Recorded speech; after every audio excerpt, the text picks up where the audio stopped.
It is longer than a blue whale, and it is technically not one animal.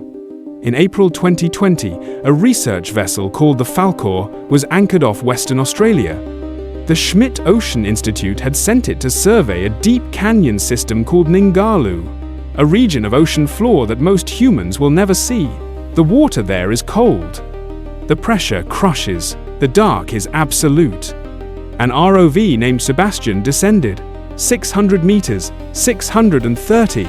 The floodlights caught particles drifting like snow in black water. Then something entered the frame, a single glowing filament. Then more. Then a structure so large the camera could not find its end. Nerida Wilson, chief scientist on the expedition, stopped mid-note, her pen held still above the clipboard. She later described it plainly. "It's really exciting because we think it's the longest animal recorded to date." Except it is not an animal. Not exactly. Not in any way that fits a clean definition. What Sebastian had found was a siphonophore, a colonial organism, a structure composed of thousands of separate bodies, each one called a zooid, each one performing a single function. Some swim, some sting, some digest, some reproduce. None of them can survive alone. Every single one grew from the same fertilized egg. That fact should stop you cold. One egg, thousands of bodies, one continuous living structure longer than any animal confirmed on Earth, and biology cannot decide what to call it. One organism? 10,000? The textbooks do not agree. Leo Buss at Yale spent years analyzing exactly this problem. What counts as an individual in evolutionary biology? His conclusion, published in 1987, was that the question had no clean answer. Decades later, it still does not. By the end of this video, a specific depth reading will force a question no biologist has fully answered. 630 meters, logged by the Schmidt Ocean Institute, Western Australia, April 2020. The answer is stranger than the creature itself. Here is the obvious explanation. A siphonophore is a colonial organism, a superorganism, a team. Biology textbooks reach for the beehive analogy almost immediately. Thousands of individual animals, each performing a specialized role, cooperating so tightly they function as one. The hive survives. The individual bee can leave. Simple, clean. Case closed. Except it is not a beehive. Not even close. Pull one bee from a hive and it flies away. It forages. It stings. It lives. Pull one zooid from a siphonophore and watch what happens. A single swimming bell, a single feeding polyp goes slack. Tentacle limp. Motion stopped. Dead within minutes. Leo Buss at Yale documented this dependency in 1987 in his analysis of evolutionary transitions in individuality. These units do not cooperate. They cannot choose otherwise. They have no other option. Here is where the colony explanation collapses entirely. Every zooid in a siphonophore grew from a single fertilized egg. The swimmers, the stingers, the stomachs, the reproductive organs, one cell, one genetic blueprint. The same DNA, copied exactly, thousands of times. Casey Dunn's 2005 molecular phylogeny at Yale confirmed it. The divergence in body shape is not genetic, it is developmental. The same instructions read differently, producing what looks like entirely separate animals. A coral reef is genuinely a colony, genetically distinct organisms, living close together, sometimes cooperating. A siphonophore is something else. It is one genetic individual that grew itself into thousands of bodies, each one incapable of existing alone. So the superorganism label is not wrong, exactly, it is just insufficient. Because here is the question it cannot answer. If every zooid shares identical DNA, if this entire 40-meter structure originated from one egg, why does biology still classify them as many organisms rather than one? The textbook definition of an individual has a word circled inside it, a question mark written beside it in pencil. Someone had to decide which answer was correct, and they never agreed. Here is where the beehive analogy breaks completely. A beehive is a colony of separate animals. Each bee hatched from a different egg, different DNA, different body. The queen and the worker share ancestry, but they are not the same organism. Pull a bee out of the hive.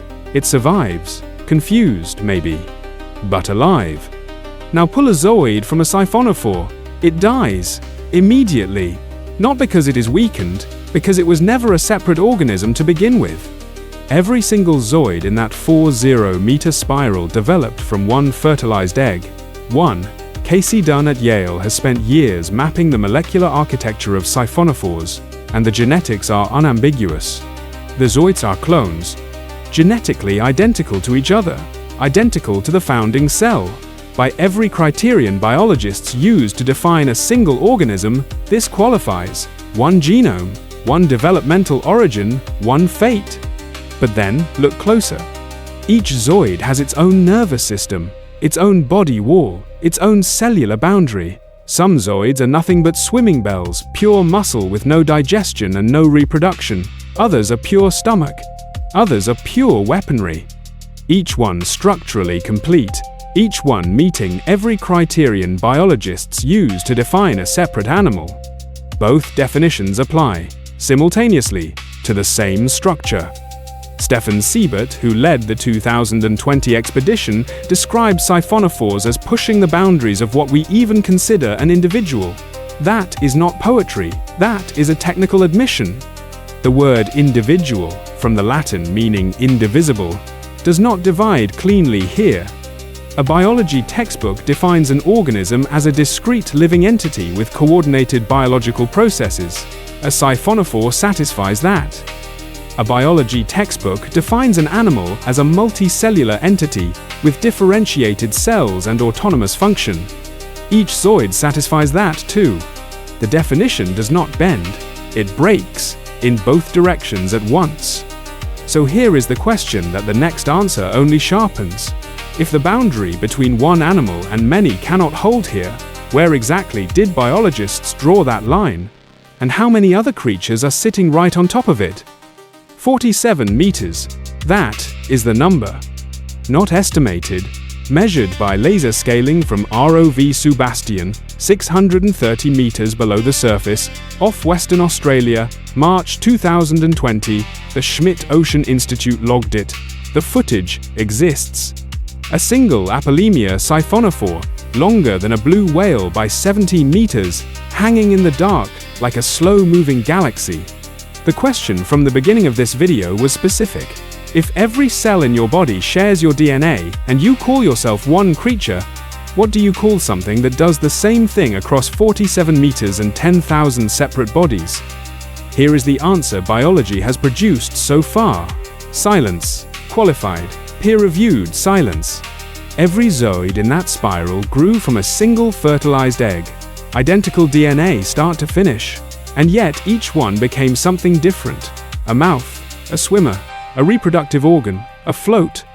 No brain issued those instructions, no center decided. The differentiation simply happened, the same way your liver cells and your neurons share your genome, but became entirely different things. But your liver cannot survive without you. Separate it, and it dies. Separate a zooid from the chain and some of them die. Others, in certain species, persist.